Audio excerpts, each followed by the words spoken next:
family, Judges chapter 16. Samson went to Gaza, where he saw a prostitute and went to bed with her. When the Gazites heard that Samson was there, they surrounded the place and waited in ambush for him all that night at the city gate. They kept quiet all night, saying, "Let's wait until dawn, then we will kill him." But Samson stayed in bed only until midnight. Then he got up, took hold of the doors of the city gate, along with the two gateposts, and pulled them apart, bar and all. He put them on his shoulders and took them to the top of the mountain overlooking Hebron. Some time later, he fell in love with a woman named Delilah who lived in the Sorek Valley. The Philistines' leader went to her and said, "Persuade him to tell you where his great strength comes from, so we can overpower him, tie him up, and make him helpless. Each of us will give you 1,100 pieces of silver." So Delilah said to Samson, "Please tell me, where does your great strength come from? How could someone tie you up and make you helpless?" Samson told her, "If they tie me up with 7 fresh bowstrings that have not been dried, I will become weak and be like any other man." The Philistine leaders brought her 7 fresh bowstrings that had not been dried, and she tied him up with them. While the men in ambush were waiting in her room, she called out to him, "Samson, the Philistines are here." But he snapped the bowstrings as a strand of yarn snaps when it touches fire. The secret of his strength remained unknown. Then Delilah said to Samson, "You have mocked me and told me lies. Won't you please tell me how you can be tied up?" He told her, "If they tie me up with new ropes that have never been used, I will become weak and be like any other man." Delilah took new ropes, tied him up with them, and shouted, "Samson, the Philistines are here." But while the men in ambush were waiting in her room, he snapped the ropes off his arms like a thread. Then Delilah said to Samson, "You have mocked me all along and told me lies. Tell me, how can you be tied up?" He told her, "If you weave the 7 braids on my head into the fabric on a loom."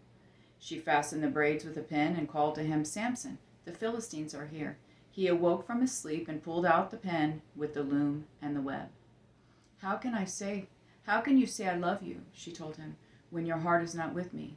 This is the 3rd time you have mocked me and not told me what makes your strength so great." Because she nagged him day after day and pleaded with him until she wore him out, he told her the whole truth and said to her, "My hair has never been cut because I am a Nazarite to God from birth. If I am shaved, my strength will leave me, and I will become weak and be like any other man." When Delilah realized that he had told her the truth, she sent this message to the Philistine leaders, "Come one more time, for he has told me the whole truth." The Philistine leaders came to her and brought the silver with them. Then she let him fall asleep on her lap and called a man to shave off the 7 braids on his head. In this way, she made him helpless, and his strength left him. Then she cried, "Samson, the Philistines are here." When he awoke from his sleep, he said, "I will escape as I did before and shake myself free." But he did not know that the Lord had left him. The Philistines seized him and gouged out his eyes. They brought him down to Gaza and bound him with bronze shackles, and he was forced to grind grain in the prison. But his hair began to grow back after it had been shaved. Now the Philistine leaders gathered together to offer a great sacrifice to their god Dagon.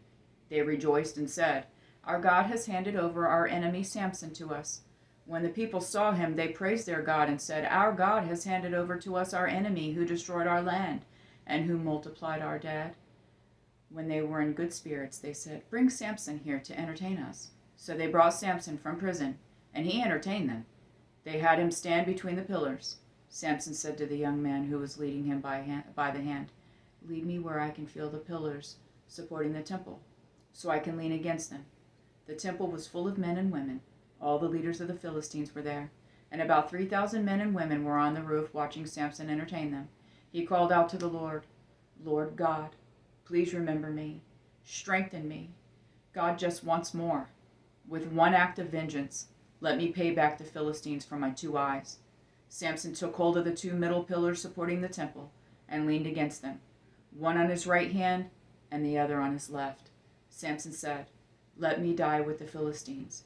He pushed with all his might, and the temple fell on the leaders and all the people in it. And those he killed at his death were more than those he had killed in his life. Then his brothers and his father's whole family came down, carried him back, and buried him between Zorah and Eshtaol in the tomb of his father Manoah. So he judged Israel 20 years. I love you, Jonathan.